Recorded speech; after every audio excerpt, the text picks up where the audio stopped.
Hello there, everyone. My name is April. For today, we will be talking about China. So, what specifically? As we all know that English language varies significantly in different regions around the world, including China. So in China, English is influenced by factors such as regional dialects, cultural nuances, and educational systems.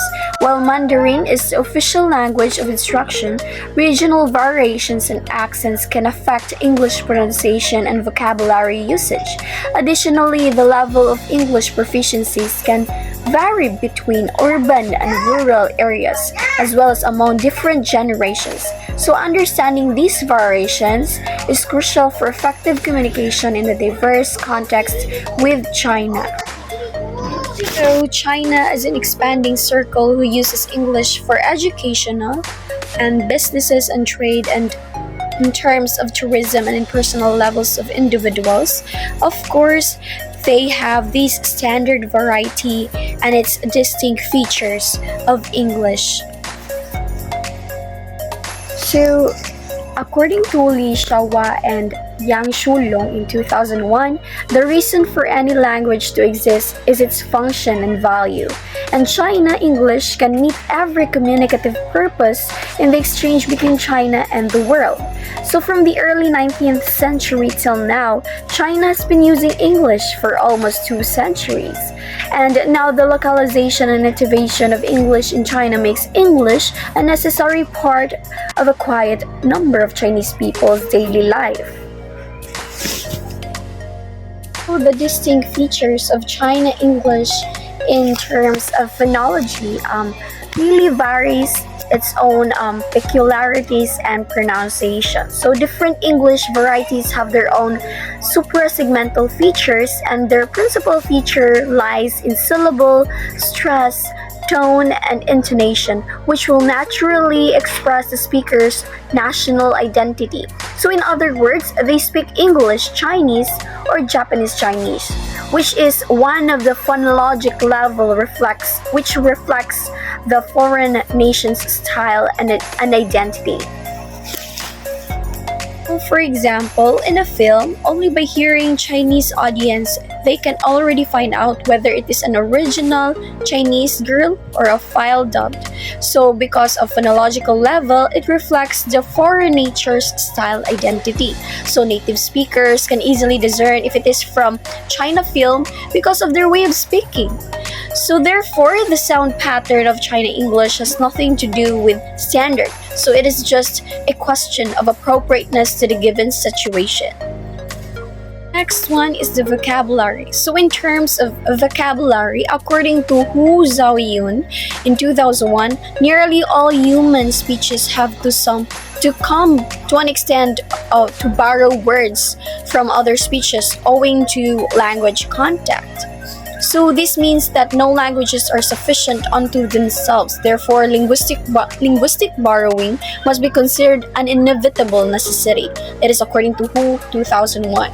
So early in the Qing dynasty, some transliterations such as China, Chinese, and Sino and Silk were borrowed into English. So till now, there are like 85 words derived from silk, such as silky, silkiness, wilked, silken, etc. So which reflects the high level of silk culture of ancient China. So with the capitalist revolution carried out by bourgeois in the 17th century in England, the development of Sino-UK trade became more rapid. So another example is the chapstick and the ginseng.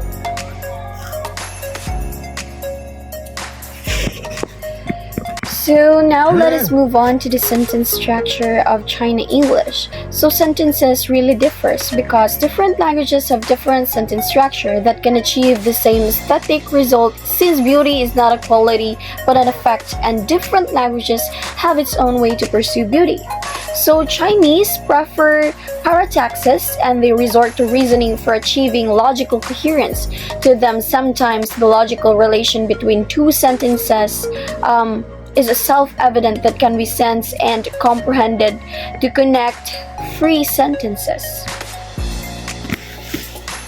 sometimes even subjects can also be omitted in China English, which makes the sentence more direct and concise. So always they always uses repetition to reinforce ideas.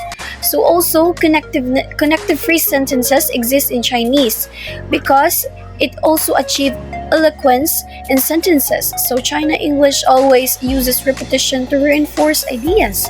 For example, very glad to see you. Long time no see. So the typical Chinese one is when a speaker talk like a teacher giving a lecture or a pedant delivering a sermon towards his student. So the example of repetition is let us soar for the greatest speed, let us soar for the spirit that knows no fear. Let us take off from today, soar of the words, tomorrow let us make of every day a new starting point. You see, there are repetitions. Lastly, we have the text and discourse. So the text and discourse styles of the language is largely determined by the world outlook. So philosophical view, value system, and thinking patterns which vary from nation to nation, which includes China. So there are distinctive differences in the Chinese culture and Western ways of viewing, thinking, and expressing. So far from being direct and explicit, the Chinese prefer a roundabout way of expressing the main ideas. So this is according to WHO 1999.